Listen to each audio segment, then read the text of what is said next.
Hello everyone, we are at the topic of transistor amplifiers, and today we're going to learn about their characterization and different configurations of these transistor amplifiers. Let's start with the characterization of transistor amplifiers. At the beginning of this course, we talked about how dividing the circuit into building blocks can be used to simplify the analysis and design of the complicated circuits. A typical analog circuit consists of a load and a source that are two-terminal devices and several two-port networks. Here, we would like to characterize the transistor amplifiers as building blocks of analog circuits. Since BJT and MOSFET devices are voltage amplifiers, we are going to use the well-defined voltage amplifier model to characterize them and use them as building blocks in analog circuits. This is the voltage amplifier model. Its parameters are Ri, or input resistance. It's defined as Vi over Ii. This is the current that flows into the amplifier. And R sub O, or the output resistance of the amplifier, is defined as negative of V out over I out when Vi is equal to 0. And the open loop voltage gain, or this AVO, and it's equal to V out over Vi when there is no load resistor or when you have open loop for your amplifier circuit. We have two other gain definitions or gain equations for the amplifier circuits. One of them is voltage gain of the amplifier, or A sub V, which is equal to V out over Vi. This equation takes into account the effect of load resistance if there is a load resistor connected to the amplifier circuit, and the voltage gain of the circuit, which we are going to show with A, and that's equal to V out over V signal. So this V out over V signal, that takes into account the effect of output resistance of the V signal if the signal source has an output resistance. The voltage gain of the circuit, or the overall voltage gain in the amplifier circuit, including the load resistor and the output resistance of the signal source, is V out over V signal, which mathematically we can write as Vi over V signal multiplied by V out over Vi. So these two cancel out and the result is Vi out over V signal. The benefit is that we can write Vi over V signal using the voltage divider network in here.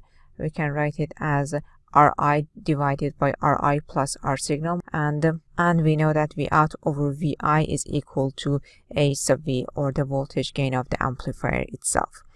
If you look at the equation of Vi over V signal, in this equation, for Ri values much greater than V signal, Vi is going to be almost equal to V signal. When Ri, or the input resistance of the amplifier, is equal to R signal, Vi is going to be half of the voltage from the signal. And for Ri values much smaller than R signal, Vi is going to be equal to 0. As a result, we prefer large Ri values, or we prefer the voltage amplifiers with large input resistances. Now, if you look at the expression of V out over Vi, you can see that for R out values much smaller than R load, the voltage gain of the amplifier is going to almost be equal to open loop voltage gain. For R out equal to RL, the gain of the amplifier is going to be half of the open loop voltage gain, and for R out values much greater than RL, the gain is going to be equal to 0. So we prefer voltage amplifiers with smaller output resistances. Let's take a look at the entire process of analyzing amplifier circuits. The circuit inside the red box shows the total amplifier circuit, including the signal voltage and the load resistance. The circuit in the blue box on the right shows the bias circuit for the amplifier circuit in the red box. For drawing the bias circuit, we zeroed out the signal source and opened the capacitors.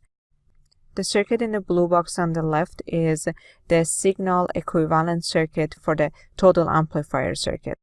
We replaced the MOSFET with its small signal model, shorted the capacitors, and zeroed out the independent voltage sources.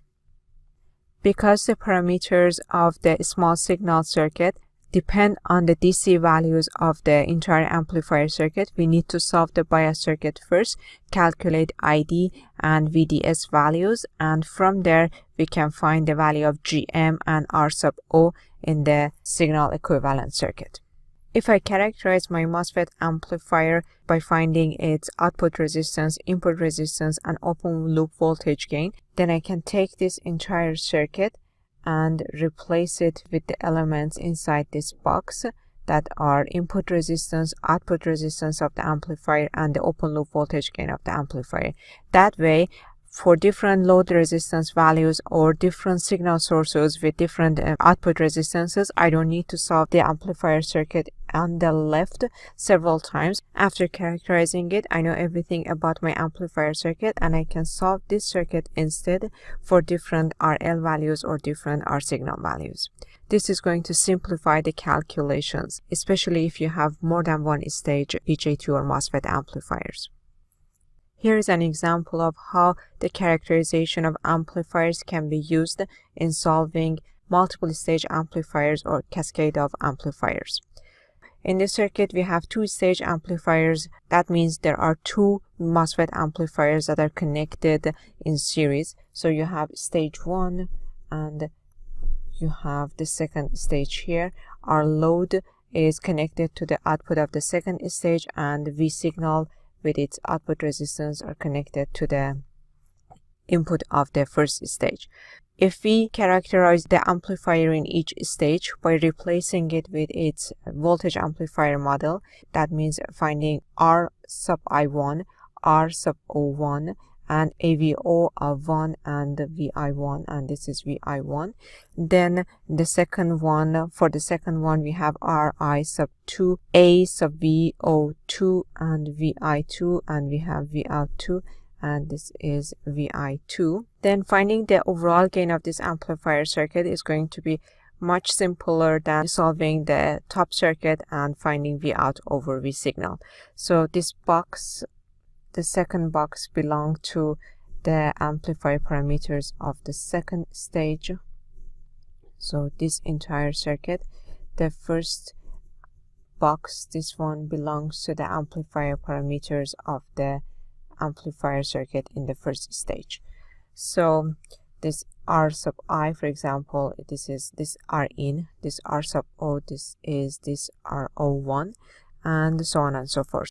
V out over V signal, this V out over this V signal equals to the same thing as here, V out over V signal, but from the bottom circuit we can write V out over V signal equals to V out over VI2 multiplied by VI2 divided by VI1 multiplied by VI1 divided by V signal. And each one of them I can find using the voltage divider network that I can see in the bottom circuit. Here is the process of solving transistor amplifier circuits. We're going to draw the bias circuit, find the bias point or find the DC values of the circuit, find the small signal parameters GM, RO, and RPi for the transistor circuit, draw the signal equivalent circuit, find the amplifier parameters RI, RO, and AVO, and use the voltage amplifier model and the calculated parameters to find the amplifier circuit gain. Let's look at the transistor amplifier configurations. There are three possible BJT amplifier configurations that are common collector or emitter follower, common emitter, and common base configuration. Common emitter configuration can be modified to common emitter with an emitter resistor configuration. We are going to study each one of these configurations other than the common base amplifier, which we are not going to cover in EC65. In a BJT common collector or emitter follower configuration, whether it's built with an NPN BJT or a PNP BJT, the input is applied at the base and the output is taken at the emitter. If you look at both of these circuits, the input signal or V signal is applied to the base and the output is taken at the emitter.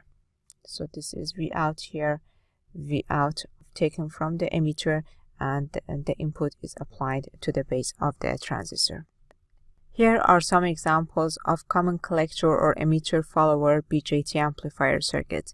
The top circuit is only the signal circuit, but the bottom ones show the entire amplifier circuit, including the bias and signal. So all three circuits are in common collector or emitter follower configuration because the signal is applied to the base and the output is taken from the emitter in all of these circuits. Their bias configuration is different from one another. In a common emitter configuration, the input is applied at the base and the output is taken at the collector.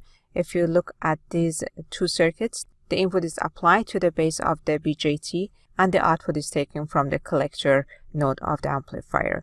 In the circuit on the right, there is a resistor connected to the emitter of the BJT amplifier, but it is used only for bias circuit. In the signal circuit, because the capacitor is short, that capacitor is going to short the RE. So in terms of signal circuit, both of these circuits are equivalent. Common emitter with an emitter resistor configuration is the modified version of the common emitter amplifier configuration. Just like the common emitter configuration, in the common emitter with an emitter resistor configuration, the input is applied at the base and the output is taken at the collector. The third configuration for the BJT amplifier circuit is the common base configuration, in which the signal voltage is applied to the emitter of the transistor and the output is taken from the collector.